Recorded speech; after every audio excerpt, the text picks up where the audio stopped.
Huancavelica, el poder de la comunicación. Jorge Rodríguez, ¿cómo estás? Bienvenido. ¿Cómo ha pasado? Con todo el gusto de acompañarte, mi querido Luis, a los oyentes de Huancavelica, realmente con todo el ánimo en este tiempo de campaña. Estamos ya con la campaña en un momento de efervescencia, de discutir propuestas, de debatir. Me ves conterno porque vengo de la televisión debatiendo el tema de la ley de comunicación, pero lo más importante es ese contacto con la gente que se mantiene siempre y que, como hace 20 años cuando empecé en el periodismo, ahora más que nunca lo reforzamos llevando la propuesta del cambio positivo. Me sorprendí que un mexicano estaba adquiriendo 104 frecuencias acá. Entre radios, entre FM, AM, canales de televisión. Un fantasma. Eso vamos a cambiar.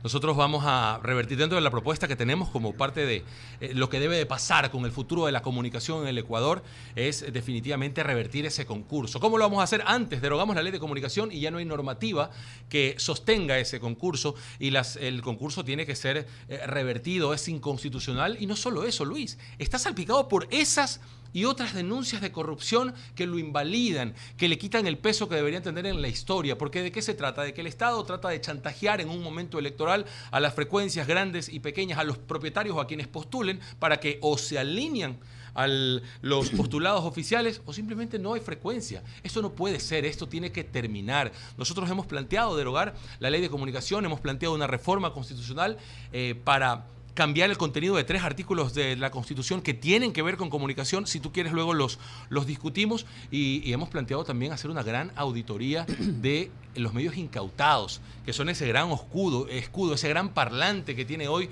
el oficialismo para difundir su mensaje y sumirnos en este estado de propaganda de estos 10 años que lo único que han hecho es silenciar al periodismo y atacar el derecho de la gente de informarse libremente. Cuando comenzó la campaña, Jorge Rodríguez decía miau, ahora ya es un león del metro Walden Mayer y verdaderamente los recorridos han hecho de que uno se vaya fortaleciendo. ¿Cuál otra propuesta tiene en mente Jorge? Tengo una propuesta de vida. Esta es una lucha personal, es una lucha de familia. Yo tengo la bendición de ser el padre de Jorge Andrés. Mi hijo tiene 11 años. Lo conozco, estuvo en la Teletón. En la Teletón fue la estrella, mi hijo. Qué orgullo, de verdad. El corazón se me hace chiquito cuando lo recuerdo.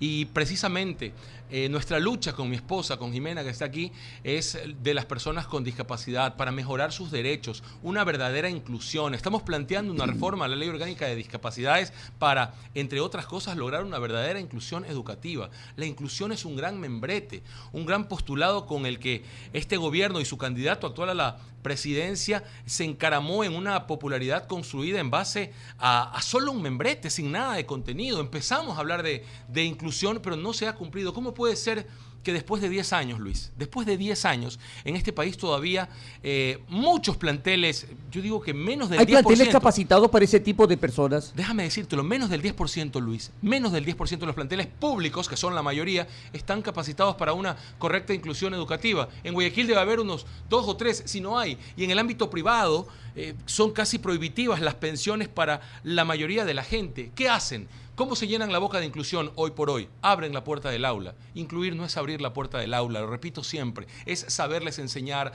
adaptar un pensum y, lo más importante, haber capacitado a los maestros. Eso no existe. Y no solo eso, sino que el Estado, después de que salen del aula de clase, se olvida de ese chico que necesita terapias complementarias para poder completar todo su proceso cognitivo, terapias de lenguaje, terapias psicopedagógicas, terapias ocupacionales. Y hoy eso no existe en el modelo público de educación inclusiva. Lo vamos a cambiar. ¿Sabes qué otra cosa queremos cambiar en materia de discapacidades? El hecho de que vergonzosamente no hay una carrera o no hay carreras adaptadas a la vocación, a los sueños de chicos con diferentes tipos de discapacidad que se van graduando. Recién en un plan piloto, en un modelo de excepción, la Universidad Casagrande está llevando adelante una carrera de artes para una querida amiga, Martita María Ampuero, que acaba de graduarse, una niña hermosa, tiene síndrome de Down, tiene 18 años, y tuvieron que adaptar el pensum para ella. Si tú me preguntas, Luis, en la educación pública, un chico con discapacidad no puede ir a la universidad. Imposible, claro. No puede ir a la universidad. ¿Y te parece que eso es justo? Realmente les pido disculpas si me exalto y me emociono con este tipo de cosas, pero no puede ser. No puede ser que un gobierno que se haya encaramado 10 años en la plataforma de la discapacidad no haya logrado completar todo este proceso de inclusión educativa. Jimmy Por eso Jairala, queremos ir a la asamblea. Jimmy Jairala, que está en la vereda del frente de ustedes, tuvo una iniciativa de la creación de la equinoterapia, ¿no? A lo mejor implementar este tipo de centros de atención para los chicos. Te cuento la historia. Luis, y con toda la humildad del mundo y la modestia, la gente que nos conoce sabe cómo es la equinoterapia del prefecto Jairala, que enhorabuena lo haga, no me malentiendan, no estoy en contra de que lo haga.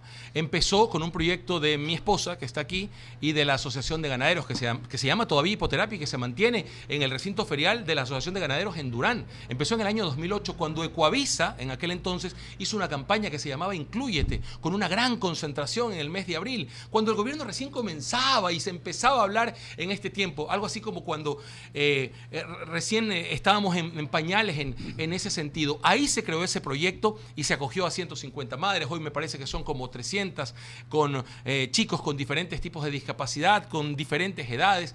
Ese proyecto, que en su momento fue apoyado por el prefecto Jairala, luego dijo, le retiro el apoyo y ahora voy a hacerlo yo. Enhorabuena, lo replicó, el otro de acá se mantiene, pero también lo hacen en la policía, también lo hacen en el ejército, pero me parece que por mucho abarcar, hoy se está, o no está cumpliendo el propósito por el cual fue diseñado. Los que somos padres entendemos que una terapia de 3 minutos no alcanza, una terapia de 5 no alcanza, tienen que ser mínimo 30 o 40 minutos para que esto tenga la efectividad en el cuerpo. Estos son chicos con parálisis cerebral, por ejemplo, que tienen una elasticidad, sí. Ellos son no se pueden mover, tienen que darles masajes a los músculos, y para eso sirve que al lomo de caballo, en este tipo de terapias, se puedan ir sintiendo las mejoras. Pero desde el punto de vista público, ¿dónde están? ¿Dónde están ese tipo de centros de terapia que puedan atender, por ejemplo, a los chicos con discapacidad severa cuyas madres cobran un bono, algunas, las que alcanzan, y se tienen que quedar allí? Entonces esos chicos no hacen terapias, esos chicos no son capacitados, no son entrenados, simplemente están diseñados, el modelo como tal, como lo ha planteado el gobierno, están diseñados para que sigan encerrados en la casa toda su vida y que nunca se vuelvan un ente productivo para la sociedad. Y te digo algo más, Luis, las madres se quedan allí de luto, viviendo solo para ellos, y se olvidan de ser madres de sus otros hijos y se olvidan de ser esposas. Eso tiene que cambiar. En el gobierno de Cynthia Viteri, el cambio positivo se está planteando para que el Estado sea capaz de crear centros públicos, muchos centros públicos, en donde esos chicos con discapacidad severa puedan ser incluidos, les puedan enseñar, se les pueda dar las terapias, puedan avanzar y puedan ser al final entes productivos para la sociedad. Es un derecho. Se confunde, por ejemplo, el tema de que una cosa es un programa y otra cosa es un proyecto. ¿Por qué? Porque el programa puede terminar en un corto tiempo, pero el proyecto debe continuar con infraestructura, con un centro de atención que permanezca, que haya financiamiento, que haya una forma de autogestión que vaya a servir no solamente a las personas que están, sino a las nuevas generaciones que tienen problemas, por ejemplo, de discapacidad. Yo no creo que sea un tema de autogestión, y aun cuando no estoy en contra de que eventualmente se cobre un valor simbólico o algo así, nos podemos sentar a discutir, pero eso tiene que ser una política pública. Pensé que tenía aquí la Constitución. El artículo 35 habla de grupos de atención prioritaria y describe una serie de beneficios a los que tienen derecho. Dicen: atención en salud, atención en terapias, atención en todo lo que demande su proceso inclusivo, cognitivo. El buen vivir, como dicen. El famoso buen vivir, artículo 35, y habla puntualmente de las personas con discapacidad.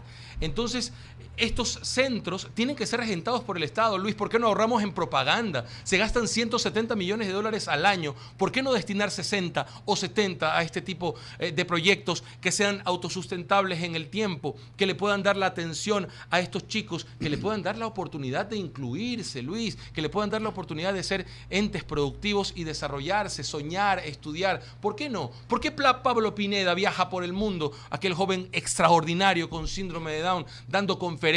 Es actor premiado, es conferencista, es maestro, psicopedagogo, aquel joven malagueño español que vino en marzo, que lo trajimos dentro de la campaña Guayaquil Más Inclusivo, y él pudo desarrollarse, tiene 2 carreras universitarias. ¿Por qué él sí? ¿Por qué los nuestros no? Simplemente porque hay una política de Estado que supo respaldarlo. Eso va a cambiar con Cynthia Viteri en la presidencia, Luis. Estamos dialogando, son las 7 de la mañana con 59 minutos, con Jorge Rodríguez, es candidato asambleísta por el Partido Social Cristiano Madera de Guerrero, Distrito 3.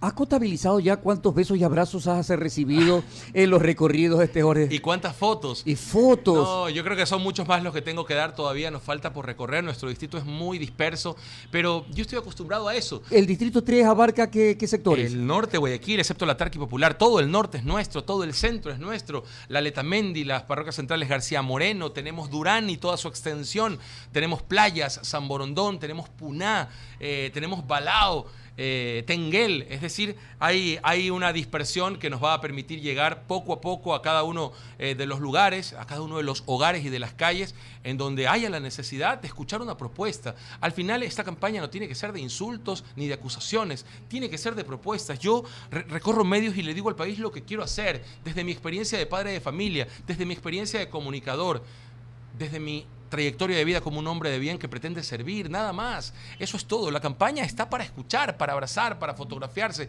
pero por encima de eso, para servir a la gente. Cuando dejas de recorrer las calles, trabajas también en casa vía redes sociales. Estás comunicándote constantemente con las personas, con el pueblo, con las personas que siguen, por ejemplo, a los candidatos del Partido Social Cristiano Madera de Guerrero. Sí, y hay propuestas y hay debates encarnizados que se plantean allí, por decirlo de algún modo. Me decía el otro día un señor, un tuitero, que por qué no proponíamos nosotros la pena de muerte. Y le respondíamos que nuestros principios cristianos nos impiden plantear una cosa de ese tipo. Ya Cynthia Viteri hace 3 días dijo...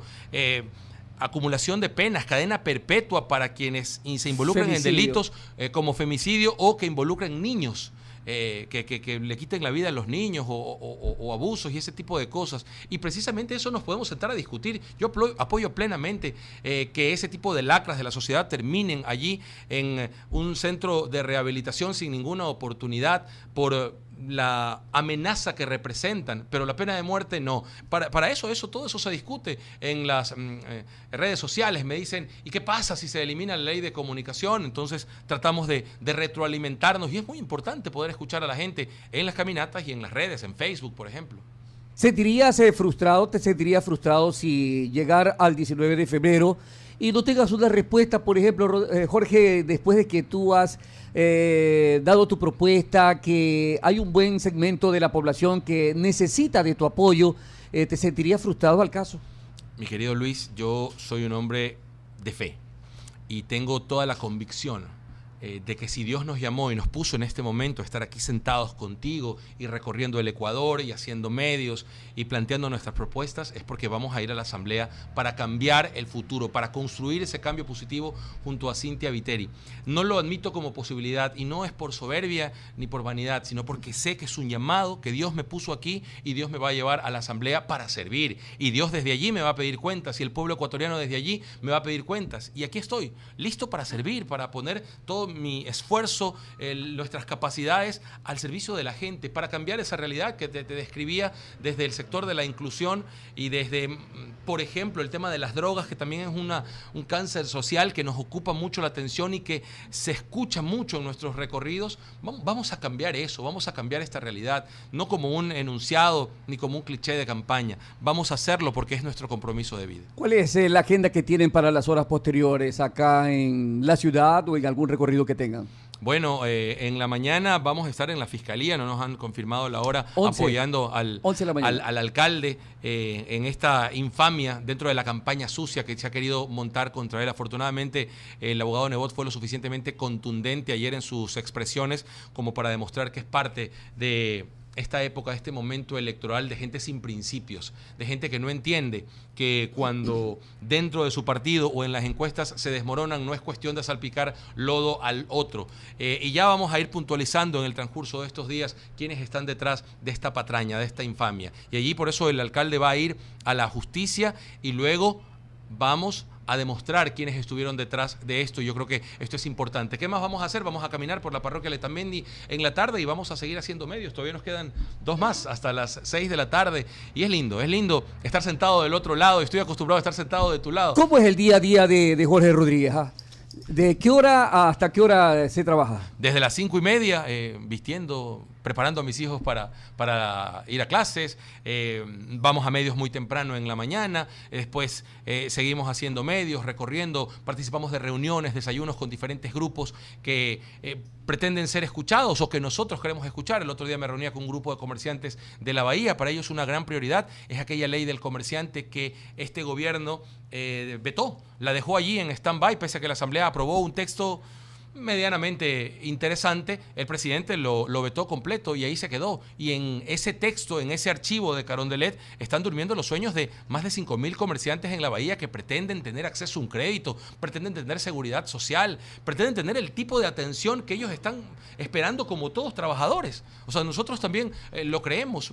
Ahí seguimos nosotros con caminatas en la mañana, recorridos en la tarde, en la noche algún meeting cuando toca, y eso se repite. Estos 45 días de campaña son intensos, Luchito, no se para uno y realmente son para escuchar a la gente. Ese es el tiempo en el que la gente puede acercarse y decirnos cómo se siente y qué es lo que espera de nosotros. ¿No te han dicho en el barrio, Jorge, que eres el Donald Trump a tu edad? No, en realidad no, porque nos separan los principios, la formación. Nosotros somos gente de valores, gente con principios cristianos, que queremos servir, que no nos paramos en la cabeza de nadie para poder subir, que creemos que el servicio público es precisamente eso, un servicio, estar obedeciendo las instrucciones de los mandantes, de la gente que nos va a llevar a la asamblea. ¿Sabes qué me repiten siempre cuando llegamos? Ojalá que no se olvide, ojalá que vuelva cuando gane.